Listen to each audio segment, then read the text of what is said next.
IVM. Hello and welcome to the Habit Coach podcast. I am Ashdin Doctor, your habit coach, and welcome to part 2 of understanding labels. We did a part 1 where we were discussing about ingredients and understanding what the ingredients on your labels say. And I have with me Akshaye Jalan, who is the owner of PlanMyFood. It's a fantastic app.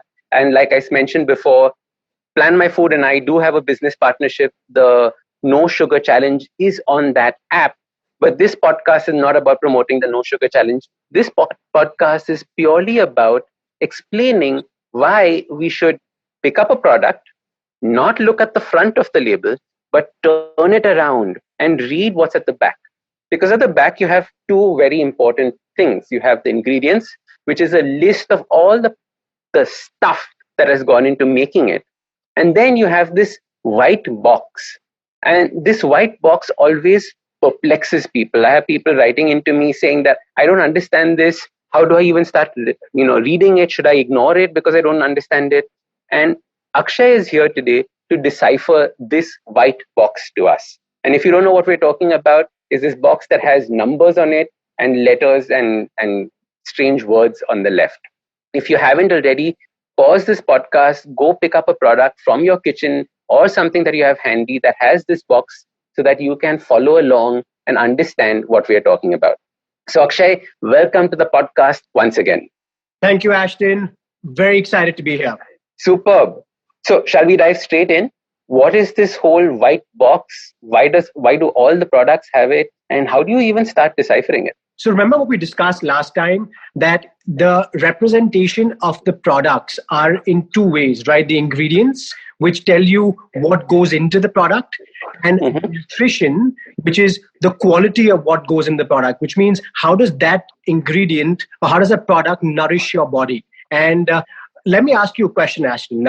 When you first look at that white patch at the back, correct, what do you correct. look at? Your eyes go straight to the biggest number there, right? Which is that kilocalorie one. Correct. And the one thing that I would encourage people to do is the first thing to look at is something called serving size, because everything that follows, even the calories, is basis the serving size. So unless you understand the serving size and compare it to the portion size, which is how much you're actually consuming, everything that follows is going to be incorrect.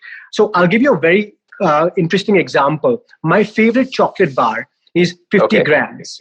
And when I turned the label over, when I turned the package over, I saw that one serving was only 25 grams, which means that if you're like me and you've eaten the entire chocolate bar, you've had not one, but 2 servings. Oh, so whatever the number is there, that means you had twice that number of whatever has been declared on the packaging. Correct. So a lot of beverages, a lot of condiments do the same. A lot of snack foods do the same thing. When you reach out for your favorite fizzy beverage, you will realize that the nutrition, the serving size is per 100 ml. But most beverages are 330, 240 ml, which means you're having far more than what you think you are, because it's not the nutrition label, it's the portion that you're consuming that actually matters. Isn't that very sneaky? Like, shouldn't there be like a law about this or something like that? Are there rules around this?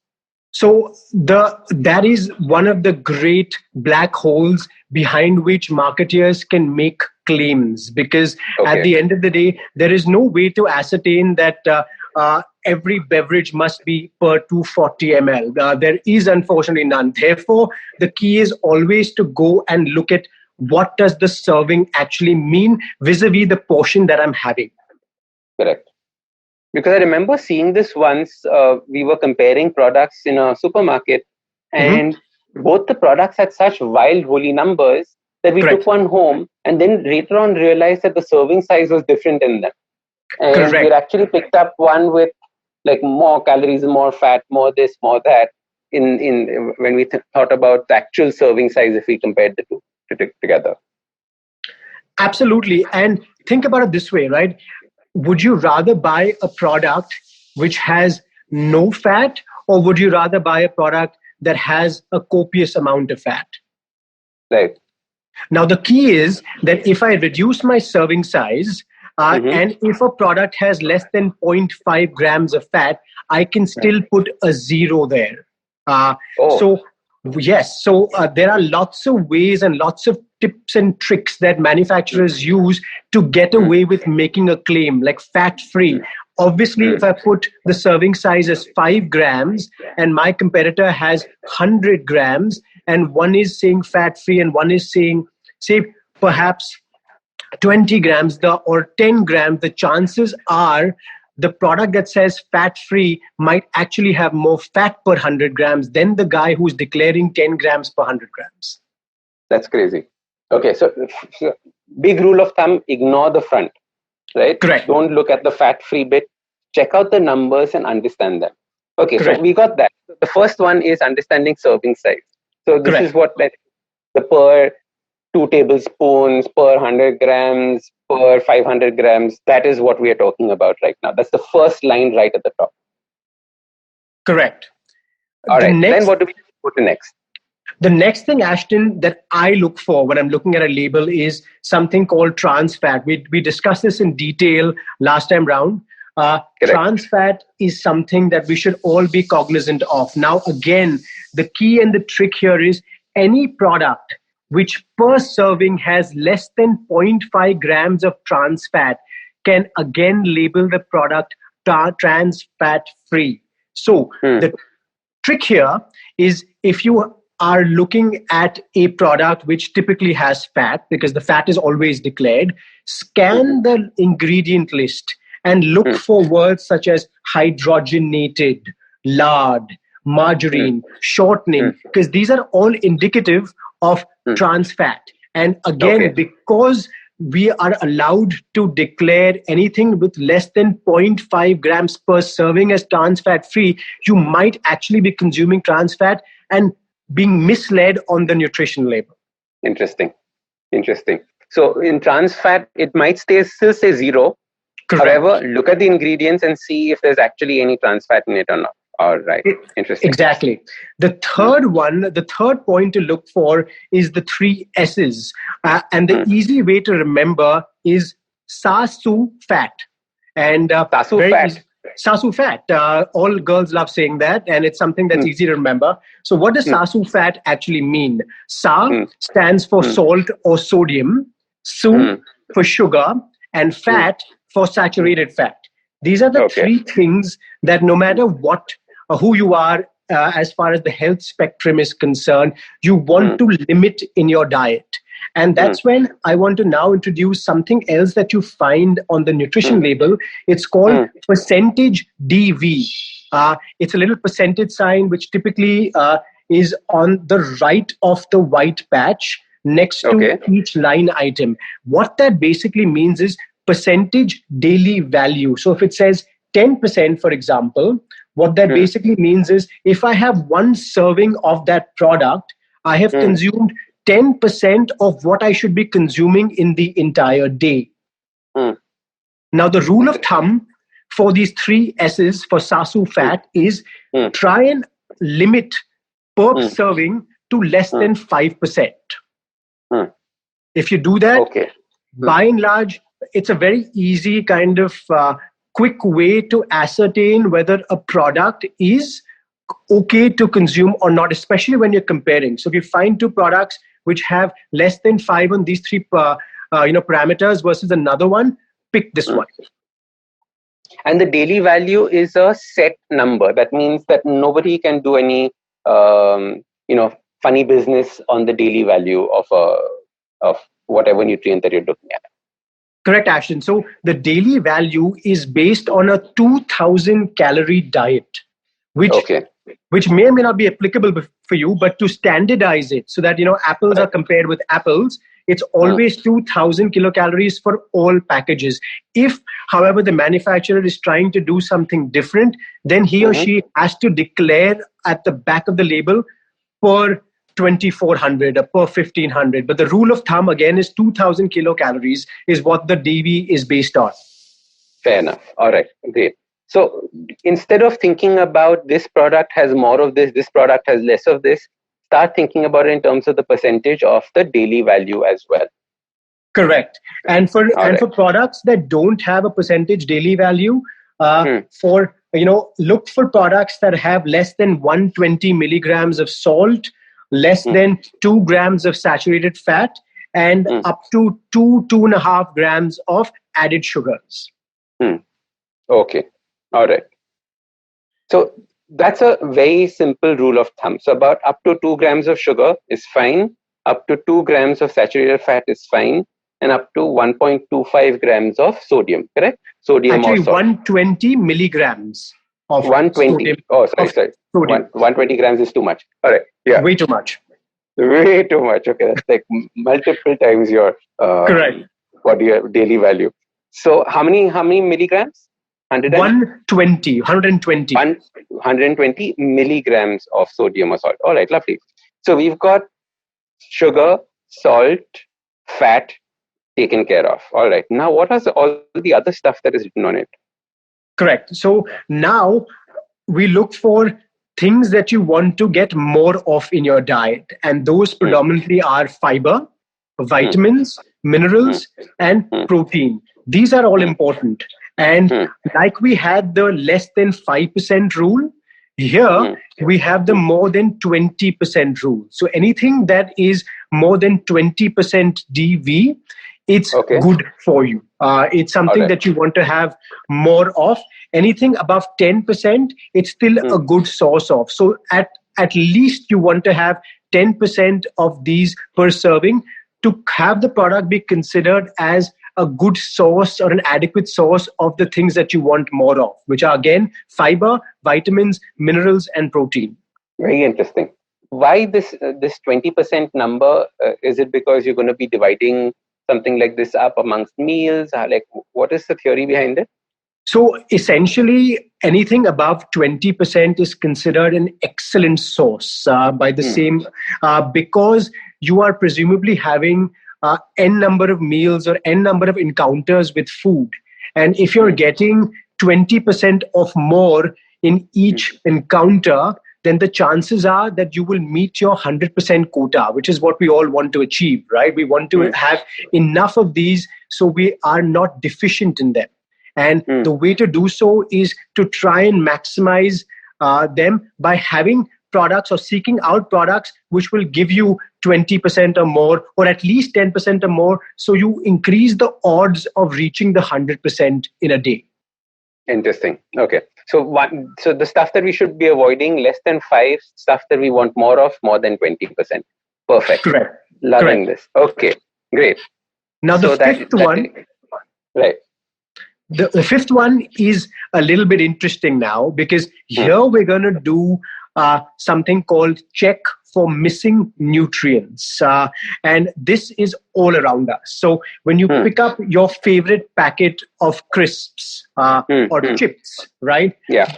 You will be surprised at the number of them that do not have sodium declared, that do not have saturated fat declared. Why? Because they know that they've been sneaky with the amount that they put in. So what do we do, guys? We wear our detective hats and we go and read the ingredient label. And any ingredients that indicate salt or sodium, or any ingredients that indicate sugars, and we talked about it, right? Those ending in ose, fructose, glucose, dextrose, anything with some dash sugar, natural sugar, coconut sugar, palm sugar, anything with syrups. Those are all indicative that the product has the sasu fat in it, which means that we want to try and buy those products that are declaring the amount. So at least we know what we're consuming, right? Because otherwise, I'm buying a product on the headline number, possibly the fat is very low, possibly the protein is very high. But if my sodium and my saturated fat and my sugar levels are out of whack, not because the product is saying so, but because the product is not saying so, I would rather not have that product. Correct. And which is why we always correlate the white patch, the nutritional label, with the ingredients. And over time, guys, as we do this at the grocery store, at home, it becomes a habit. And it becomes a very easy way to benchmark food products in our own minds. I love it because, unless you learn this skill, it is something that's always going to be like this mysterious thing to you. And I encourage everyone to go, raid their own pantry, go through all the ingredients, go through the nutritional facts, and see what it is actually that you're consuming. Right? You might have read the front, and now once you read the back, it might be a completely different story altogether. Absolutely. And again, the whole objective of labeling and claims is to sell you on what the product has and not remind you or underline what the product doesn't have or has too much of. Correct. So very nice. Akshay, there's this thing called carbohydrates in grams, and under that there is sugars and dietary fiber. Like, how do I make an understanding of these guys? There's like everyone will normally say, oh, carbs are this much, carbs are this much. Correct. But not all carbs are bad. Not all. So how would I even start playing around with that?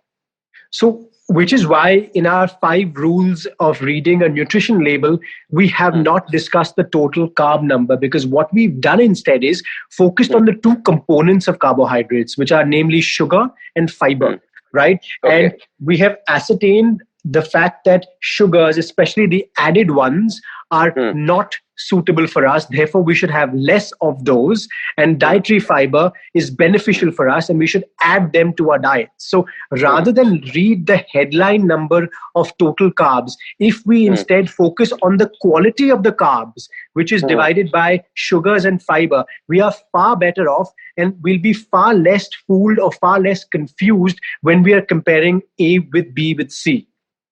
Interesting. But if something has wheat in it, it won't show up as sugars, right? What would that show up as? That will go in total carbohydrates. So, but if you have, so this is very interesting, right? You mentioned wheat. Now, if I have whole wheat versus refined wheat, what's going to happen is my fiber levels are going to go up, because my whole wheat is going to have more fiber than my refined wheat. So just by looking at the total carb number, and I can obviously compare it. I mean, if one carb says 200 and one carb says 20, clearly there's a big difference. But if the carbs are reasonably in the same ballpark, then look at the sugars, total sugars and added sugars, and look at the fibers, because that will indicate the quality of the carbs. That will indicate what the product has that's going to help you. So that's what I always encourage people to focus on. Very interesting. So carbohydrates being equal in 2 products, look for the one with the higher fiber number. And that is the one that is better for you. Higher fiber, lower sugar. Yes, correct. Yes, absolutely. And the same thing for fats, right? Most people are obsessed with the total fat number. But again, total fats are a function of good fats that are actually required by your body, and the saturated fats, which we've already discussed. So again, rather than look at the headline total fat number, if we focus on the saturated fat number, then it's a better indication to understand if the product is suitable for us or not suitable for us. Interesting. Okay. And then we have these monounsaturated fatty acids, polyunsaturated fatty acids. These are all under fat. So should we ignore those for the time being till we understand them a little bit better? And then there's something else called cholesterol. Now, how do you start wrapping your head around those? So MUFA and PUFA, mono and polyunsaturated fats, are what I just referred to as good fats, right? And again, for a layperson looking at the label, we want to try and limit the amount of data points that I'm trying to process, because otherwise it gets very complicated, which is why if you follow these 5 rules, it gives you a very good sense of how the product is for general health. Right? So rather than get into MUFA, PUFA, and the nuances of that, you would rather focus on the sat fat number. And for those who are interested in the MUFA, PUFA, if you just do total fat minus sat fat, you get good fats. And if good fats are more than sat fat and sat fat is less than 5%, you know that the fat is working in your favor. Okay. Cholesterol, I would tend to ignore for the most part, because more than cholesterol, saturated fat is critical, especially for those who are trying to manage their cholesterol. So for the most part, unless you're a more evolved reader or user, try and avoid the cholesterol number to start off your journey. Fascinating. So Akshay, when you understood labels for the first time, what was your reaction? It's the first thing. So it's funny, right? Because when I first looked at labels, I was actually a manufacturer using labels to my advantage to sell a claim. And it was very interesting to understand the different components and what I could get away with. And that whole process led me to a complete understanding of the tips and tricks that people use. Set context. Tell them what you were selling. I was actually running a frozen dessert company. It was a healthier, better for you frozen dessert company nonetheless. Wink, wink. But it was a product that is comfort food, right? Obviously, ours was healthier, but because we were in the comfort food category, we had the fats, we had the carbs, we had the sugars, right? We did not have the fibers, right? Protein levels were low. So you have to always sell a story. You have to do the best with your product and try and resonate with an emotional quotient that the consumer can eventually embrace. And that was the origin of my understanding of food and labels and nutrition in particular. And going from there, which was all about figuring out how to downplay the bad and how to upplay the good as a marketer, as a manufacturer.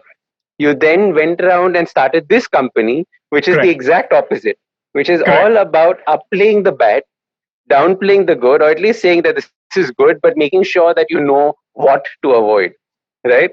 Absolutely. And total dal badlu you are. It's my way of hedging karma. I love it. Okay. You're hedging karma.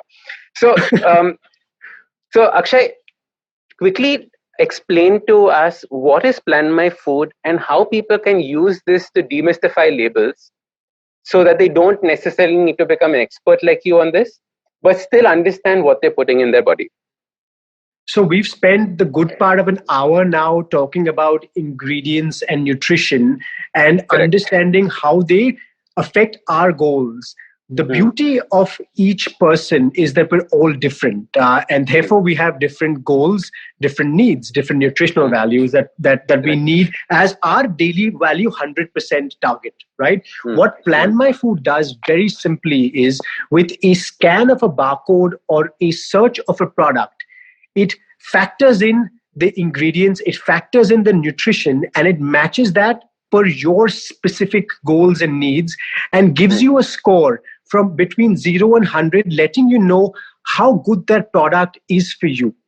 And then with a click of a button, it offers you better alternatives. So you don't need to now read the ingredient list, or you don't need to understand what butylated hydroanisole is, or why MUFA and PUFA and cholesterol and saturated fats seem a little bit larger here, but the serving size is different somewhere else. You don't need to do the math in your head. It takes just a millisecond to scan a product versus try and break down a product at the grocery store. And imagine doing that with a sea of 300, 400, 500 products at your disposal. Correct. Just to put things in context, I met Akshay at a restaurant opening, so at a tasting, and he told me what he did, and I was like, that is so fascinating, because I know how long it had taken me to even start understanding labels and understanding ingredients, and the amount of research that went into just understanding what is the food that I was eating. And then when we met up for a proper business meeting to understand, it was so cool because he just picked up a random product off a shelf and scanned it in his app and showed it to me. And instantly in my head, I was like, oh my God, there are so many different possibilities for this particular application that will change people's lives and the way that they approach food. Because I from my clients, I understood just how much packaged food is there at home right? Right from all the pastas that are ready to eat, to all the noodles, to the biscuit packets, to the protein bars, to everything. And all of them have a barcode and gobbledygook as ingredients and as nutritional labels. And it's so confusing. And, in your mind, you're thinking that you're probably putting chocolate in your mouth, and what you're having probably has no chocolate in it. Like I remember on the challenge, somebody the other day mentioned about compound chocolate. Correct. And compound chocolate has nothing related to chocolate in it. So, once you start understanding where your food comes from, what you're putting in your mouth, your choices start becoming better. And when your choices start becoming better, your body follows, because ultimately everything that you put in your mouth at some point of time becomes some part of your body. And when we understand this simple fact that whatever went in our mouth has become some part of our body, we will eventually start making better choices in that direction. And Ashna, I just want to add here, right? The entire core and ethos of PlanMyFood is not to scare you into submission or not to let you say that, oh my God, now I can't have my favorite chocolate. It's to find that right chocolate for you. It's to find the right oil for you. It's to find the right product for you, sin or not.